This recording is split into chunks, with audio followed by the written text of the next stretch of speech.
horsepower are being unleashed to these rear wheels. Horsepower fed by nitromethane fuel, liquid dynamite.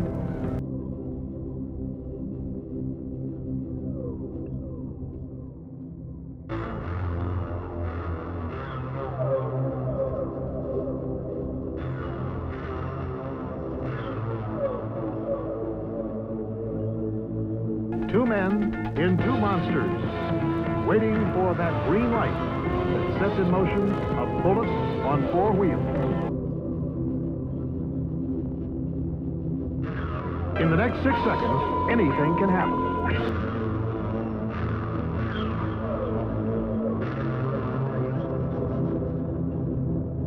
Went through the lights at 225 and hit the guardrail and flipped over.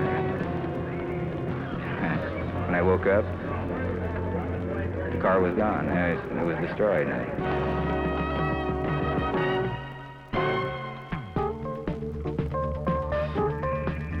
I feel they're pretty safe, or I wouldn't ride in one, and I like it.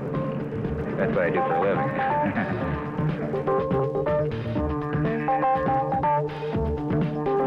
The car's worth $30,000, but I don't know how much it'll cost to fix it yet.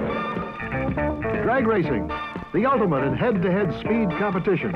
It's the U.S. National Drag Racing Championships, the top fuelers, funny cars, and motorcycles, and all the perils that speed brings.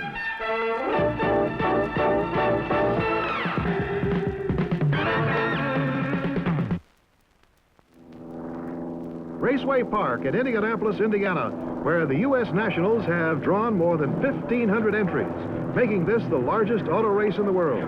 That's why 100,000 racing fans turn out each year for this classic. This is the 20th annual NHRA U.S. Nationals Championships. And we've had a record number of entries competing for a record purse. Nearly $315,000 and 1,500 entries competing for that amount of money. Hi, I'm Bill Fleming, welcoming you to this premier event in drag racing. Now, it's a rather cold and blustery and a rather dark day here in the state of Indiana. Makes us feel a little bit more like we should be covering a football game. And it's given the crews a particular problem because these are very temperamental machines and they've had to work overtime in getting them just right for these rather cold temperatures. We've had some surprises, we can tell you that. In fact, we know we're going to have one new national champion in the top fueler division. The defending national champion and twice the national champion, Gary Beck, has been eliminated. Let's see what happened to the defending champion, Gary Beck. He's there on the left, and as he poured the power into the rear wheels, the axle broke, and the right rear wheel came flying out. Gary Beck did a fantastic job of steering this snarling machine to a halt, as with the aid of the parachute, he avoided any disasters. And as you can see, Dale Funk went on to victory, eliminating Gary Beck. And Gary, after 4 days of competition, has been joined in the loser's circle by a lot of other big names in the top fuelers. Names like Jerry Ruth, Larry Dixon, Sarge Arciero, Carl Olson, and John Wiebe. Now we're getting ready for the quarterfinals of the funny cars. In the far lane, on the left side, young Billy Meyer of Waco, Texas, earlier turned into 6:19, knocking 0.03 of a second off Don Prudhomme's old 6:22 mark. After that race, he went back to the pit area to do his own work. Very concerned about the crankshaft of this car. Therefore, they dropped the pan to inspect the shaft. It was okay. And so he said, all right, button it back up again, and we'll go on the line. And he's against a tough customer, Ed McCulloch of Fresno, California. But this 19-year-old from Waco, Texas, has a legion of followers right now as they move to B stage.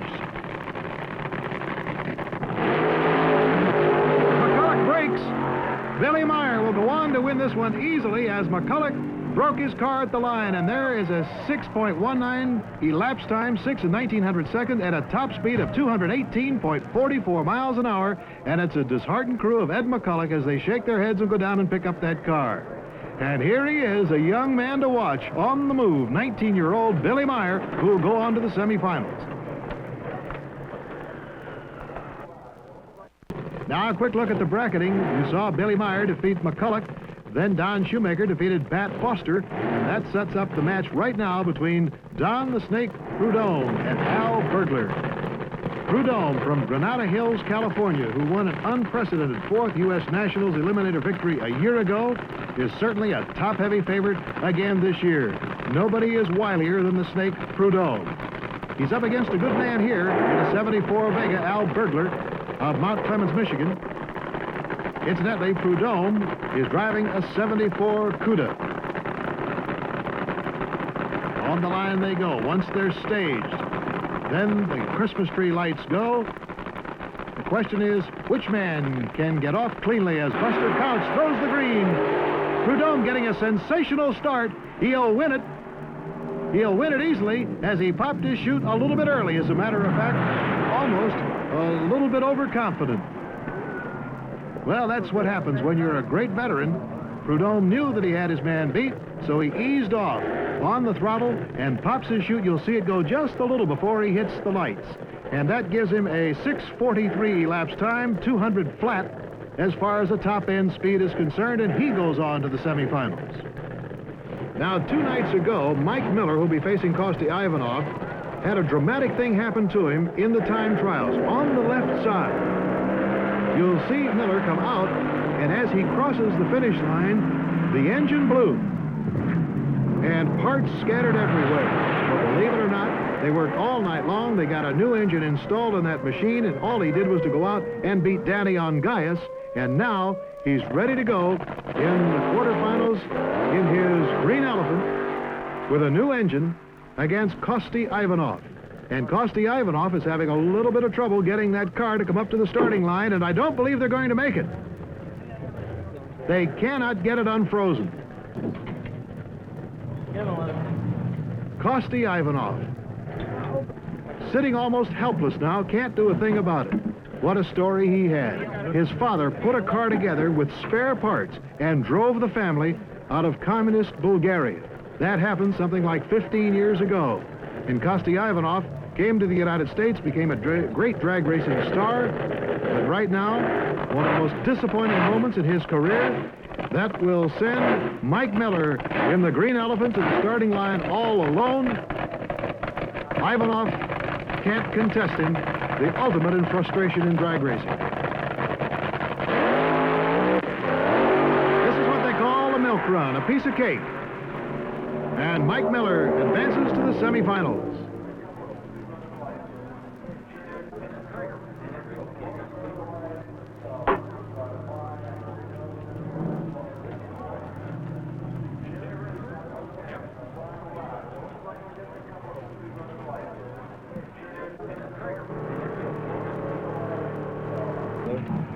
Back in the pit area, 19-year-old Billy Meyer lying on his back underneath his funny car, getting it ready for the semifinals. I got it, Ed. I got it. Right behind you, Fred. What's that?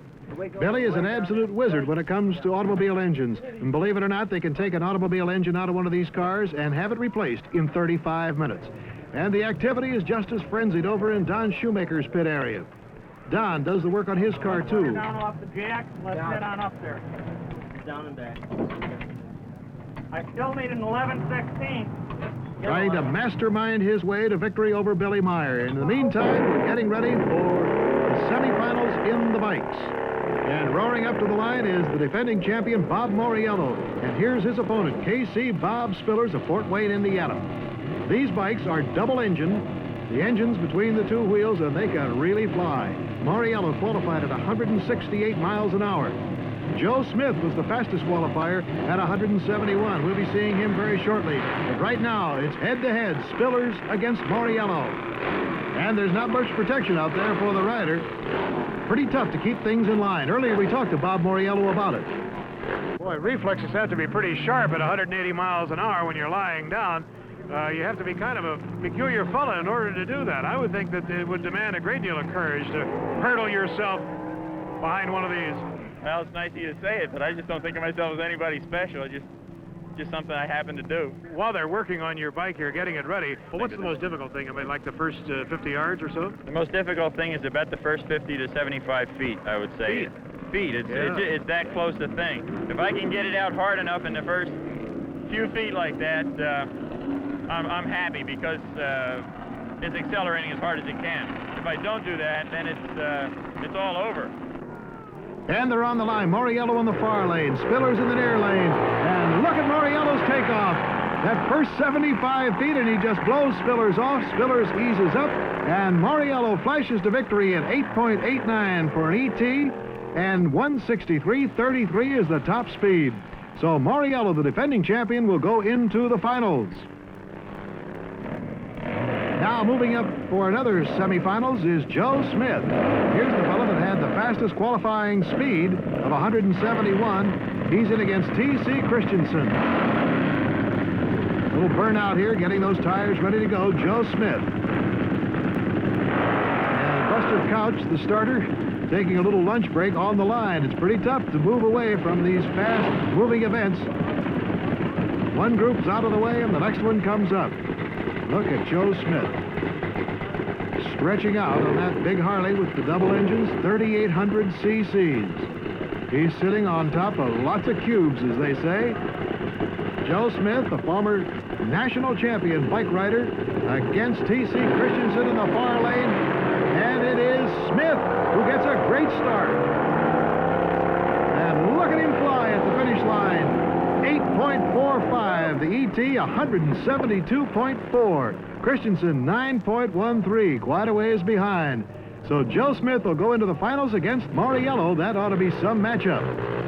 Joe Smith, the first man to get into the eights. And now everybody cheers as Billy Meyer comes out, getting ready for the semifinal matchup between him and Don Schumacher. As Billy comes into that wet area on the pavement, he'll spin those rear tires, heating them up. The water keeps the tires from blistering. Of course, spinning them like that and making them smoke heats them up, gives them lots of traction and bite, which is what you need at the start line. And now, here comes Don Schumacher from Park Ridge, Illinois, known as Super Shoe. Won the national championship in 1970. Hopes to repeat here in the Nationals in 1974.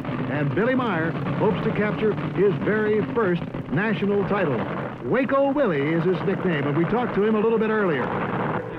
Hey, Billy, I don't want to bother you when you're real busy here, but what did you find in the shaft? Was it okay? Yeah, it was perfect. That surprised me, but we had to find out.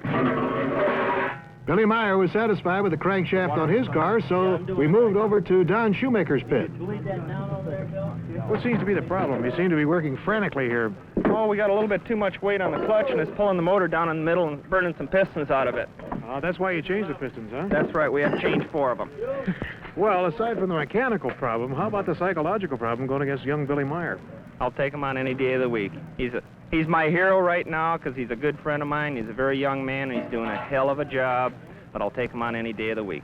Well, you won't have to wait any day of the week. It's coming up real soon. That's right. It's coming up right now, as a matter of fact, as Don Schumacher eases his car to the line. Boy, what a moment of tension here. Everything has to be so right at that start, and Billy Meyer gets a good start.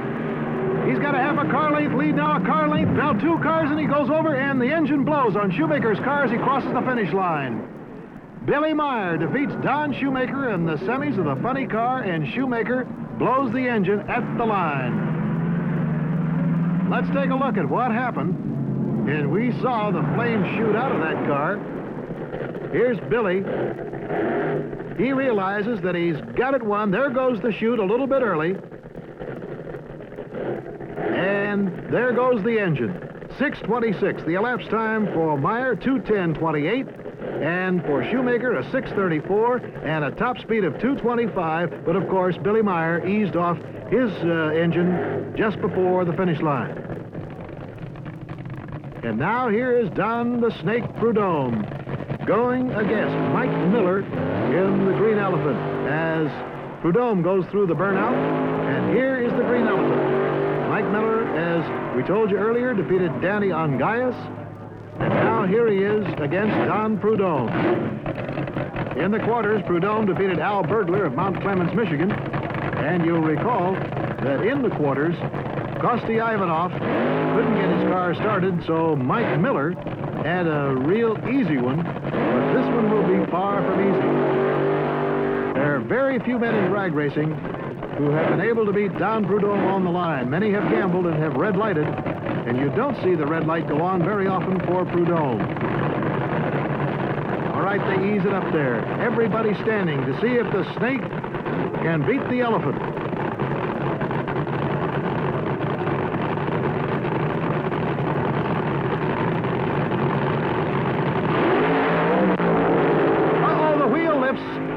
lifts on Miller's car, and that's just enough to let Prudhomme sail on into the finish line. Mike Miller couldn't control it, and there it is, a victory for Prudhomme at 6:56 and 185 top speed. Mike Miller at 9:98, and Prudhomme will go against Billy Meyer in the final.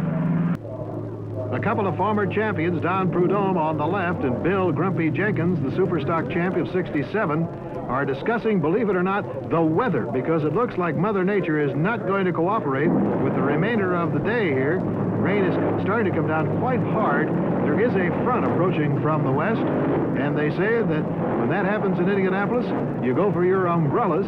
Right now, they're wheeling Dale Funk and R. Gaines Markley at the starting line, but it doesn't look as if that track is going to be dry enough. Buster Couch, the official starter and the man who has the word, has indicated that it is all off. They cannot run, so they're shutting down, and R. Gaines Markley lifts the headgear, and it looks like we may have quite a lengthy delay here. A cold rain coming in from the north as many of the fans now are heading towards shelter. So right now, let's go to Jim McKay and Dick Button in Sapporo, Japan, for the World Professional Figure Skating Champions.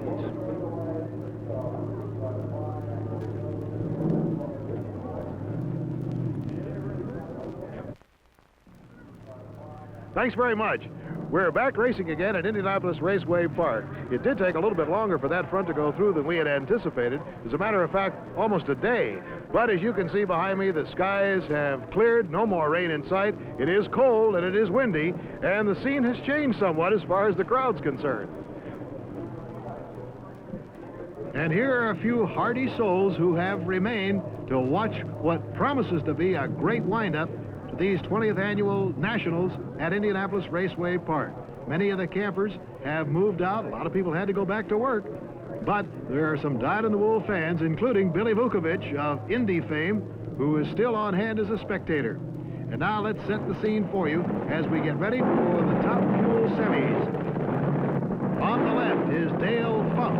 He comes from Valley Station, Kentucky in his Chrysler-powered AA Fueler. And he'll be up against R. Gaines Markley, who comes from Federal Way, Washington. Here is Funk. And now Markley. As they burn the tires in and get ready for the semis, the noise is deafening here as we get ready for what has to be a great showdown.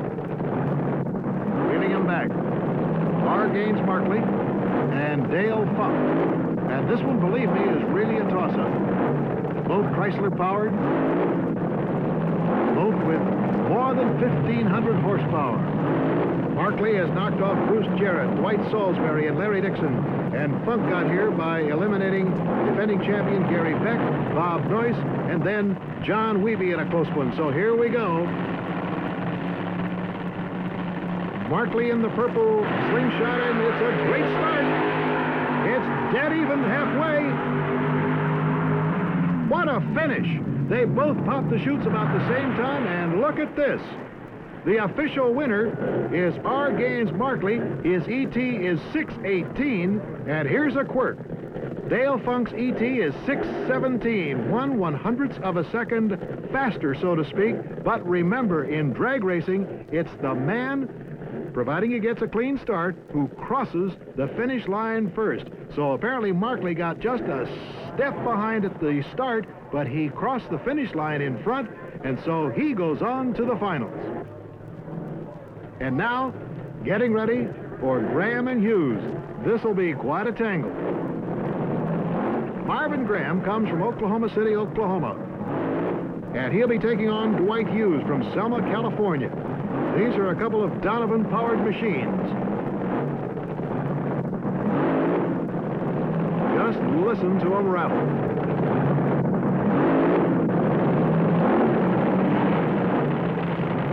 Dwight Hughes. Hughes got here by getting past Paul Longnecker, Jeb Allen, and Ted Wolf, and Graham took out Gary Hazen, Hank Johnson, and Jim Herbert. Hughes blows! Hughes blows, and Marvin Graham will win this semifinal. Dwight Hughes keeps that car right on line, but it looked like the entire top of the engine blew right off. It started apparently in the supercharger. The blower went, and what a burst of flame came out of there. Here's the ET, 618 for Graham at 231.36. Look at the heat waves come out on the replay now, and let's see what happened. There's a little puff of flame, and then everything just disintegrates. Incidentally, in the foreground, you see our remote-operated camera on that bench. We're very happy that nobody was manning it because look at the shrapnel heading in that direction.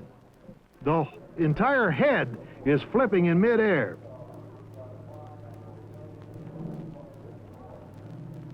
And now, let's see what that camera that was activated by remote control saw of Dwight Hughes' blown engine. It looks even fast in slow motion. Well, everything's all right, certainly okay as far as the driver's concerned, and there's another point for having the engine behind you and not in front.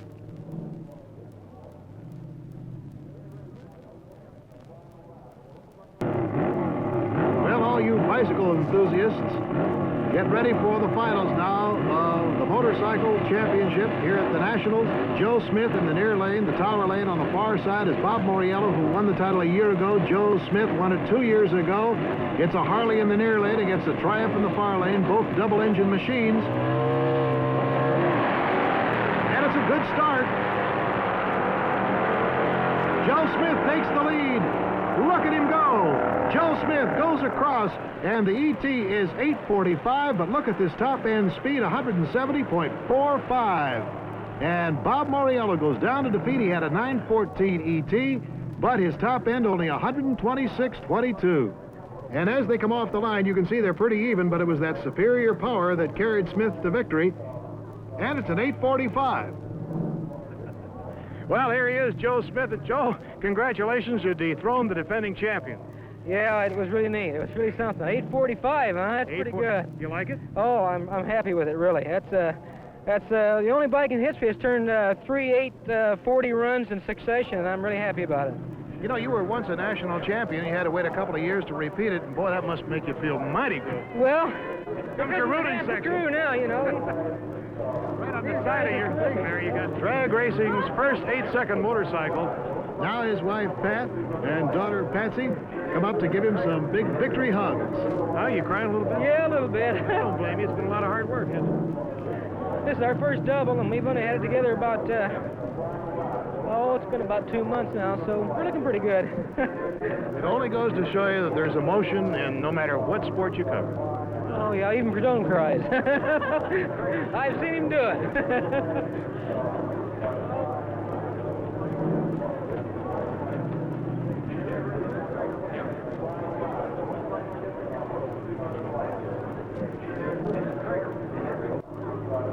Don Prudhomme getting the best wishes of a couple of friends of his, Linda Vaughn, and none other than A.J. Foyt. Prudhomme going back to the garage area to get ready for his battle against Billy Meyer. But right now, we're set to go with the Top Fuel Finals. And here is Marvin Graham of Oklahoma City, Oklahoma. And he'll be going against the Purple Monster of R. Gaines Markley.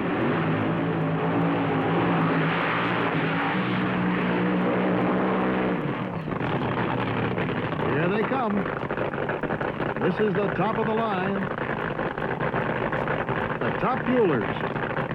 Now, before these men left the garage area, we were back there. We talked to both Marvin Graham and R. Gaines Markley. Probably a tough question to answer, but how many horsepower will one of these big Top Fuelers develop? There's really no way to really put one on a dyno and say they estimate around 1,800. Well, how do you feel about your opponent, Marvin? It's going to be tough. It's really going to be tough. You ready? I think so. Are you going to shave if you win? Yes. Yes, I am. So, from the Pacific Northwest area, from the state of Washington, R. Gaines Markley, as he moves to the line against Marvin Graham. Well, you don't have to say much here. The start, of course, is all important. but they only have 6 seconds to get down that quarter of a mile, and not much of a little steering wheel there to guide them down. It's just jump on it and go.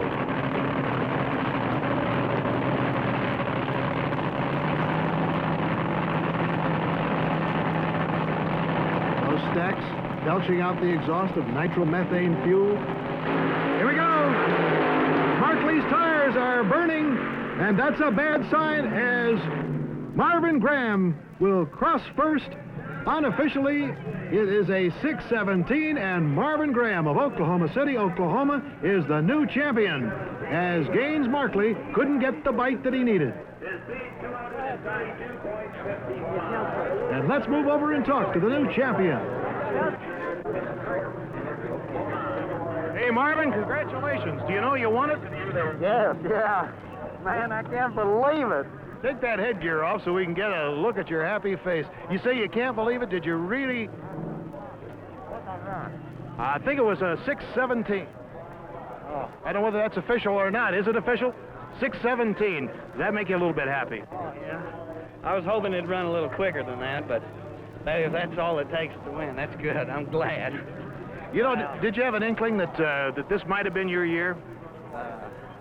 Not until I came up here last Friday, and everything started coming together pretty good. How about at that start line when that amber hit and you got 0.4 of a second till the green? Was your heart pumping a little bit? Oh, once I pull in there, I don't really ever think about it. I just do what I do every time, and it just works out. Great. What happened to Gaines? Well, let's take a look and see what happens to Gaines. We mentioned in calling the race that there was too much smoke coming out of those rear tires, and I think we're going to be able to see it again.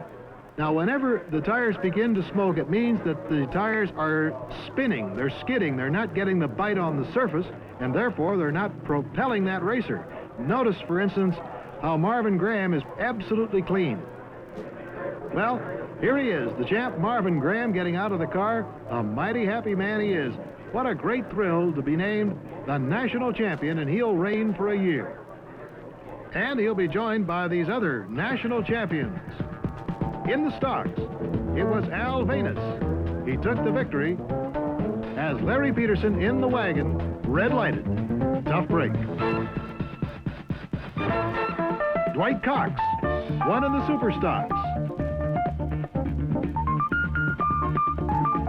In the modified, it was Tim McDonald. The comp eliminator, the new champion, Bob Riffle. The pro comp, Ken Vaney. And a repeat champion in the pro stocks, Bob Glidden, who won when his opponent Don Nicholson red-lighted. And now we have one more champion to be named. The question is, who will it be in the funny car, Don Prudhomme or this youngster right here from Waco, Texas, 19-year-old Billy Meyer, who's working again frantically on his car, getting it ready to go to the finals against the Snake. And Don Prudhomme has things pretty well buttoned up. No activity in that pit. Billy, because you've got the lowest ET, you've got your choice of lanes. Which have you chosen?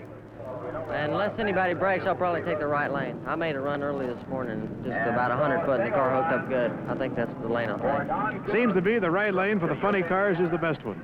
It does. What's funny is that the top fuel car is taking the left lane. So really, that kind of shows they're both about the same. Just looks to me like the left lane shakes too much with a funny car. Well, we're moments away from Billy putting the top on his car. Let's talk to Don Prudhomme. Well, Don, we found out from Billy that he wants the right lane. That means the left one's for you, the tower lane. How do you feel about it? Well, I still feel pretty good about it. Billy's running awfully good, and of course, low ET the previous round has his choice of lanes, but I feel all right. The left lane looks plenty good, and we worked on the car all night last night, and the rain kind of saved us today, or I should say yesterday. Is there any psychology that you might work on your younger opponent? Well, I think he's plenty nervous about the race, and I'm a little nervous myself. I think he'd like to beat me, and I don't think he's ever won a national event before, and I guess I've won a few, so he's out there to beat me. And so the stage is set for the dramatic showdown between the defending champion Don Prudhomme and the newcomer who came out of Texas to challenge the champ, Billy Meyer.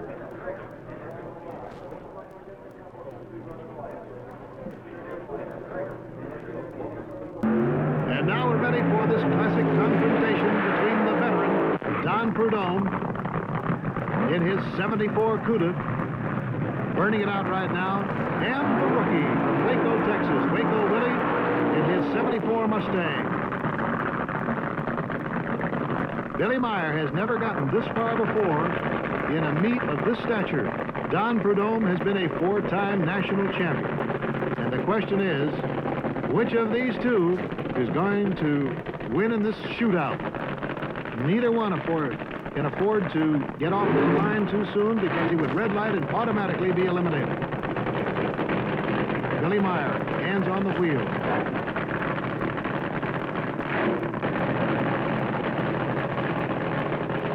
Mustard Couch, getting him ready for the staging.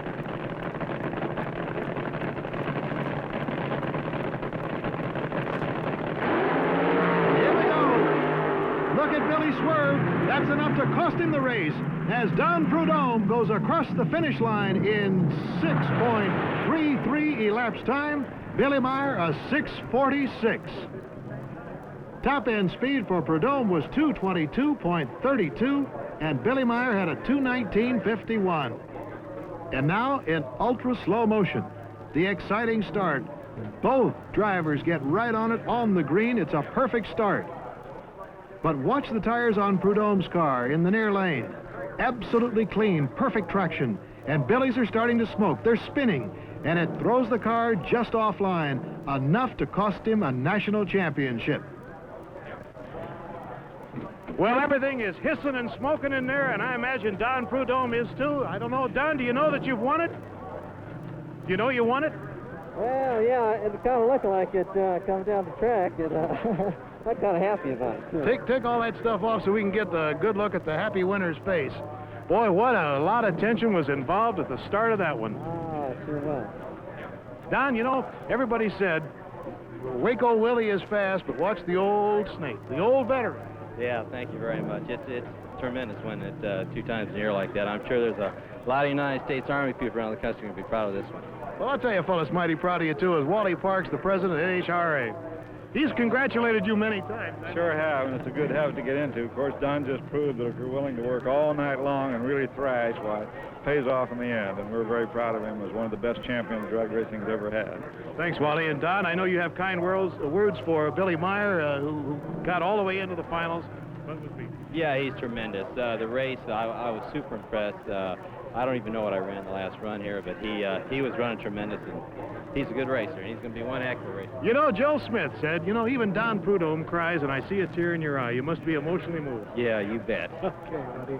Well, that's it from the 20th Annual NHRA Nationals. This is the premier event in drag racing from Indianapolis. We hope you've enjoyed it. Golly, we had a lot of bad weather to contend with, but when it comes right down to the finals, we had a beautiful day. And all in all, Wide World of Sports is happy to have been here once again. And now for many of you, stay tuned for NCAA regional football coverage following immediately over many of these ABC stations. The executive producer of ABC's Wide World of Sports is Rune Arledge. Drag racing and figure skating produced by Doug Wilson. Drag racing directed by Larry Cam. Fight coverage produced for ABC by our Director of Program Planning, John Martin. Coordinating producer of ABC's Wide World of Sports is Dennis Lewin. Fight studio segment directed by Jack Gallivan. Associate Director in Sapporo, Joe Assetti. Technical Director in New York, Bob Bernthal. Join us as the New York Jets meet the Miami Dolphins on NFL Monday Night Football at 9 o'clock Eastern Time over most of these ABC stations. Next Saturday on ABC's Wide World of Sports, we'll bring you the International Team Motocross Motorcycle Championship from Sweden, along with the World Lumberjack Championships from Wisconsin, and a report on the World Driving Championship to be settled at the U.S. Grand Prix. Consult your local listings for the time of ABC's Wide World of Sports in your area. Travel arrangements made through and a promotional fee paid by United Airlines. There's a new spirit, a new look in the friendly skies. Catch the spirit of friendship service. Today's program was pre-recorded.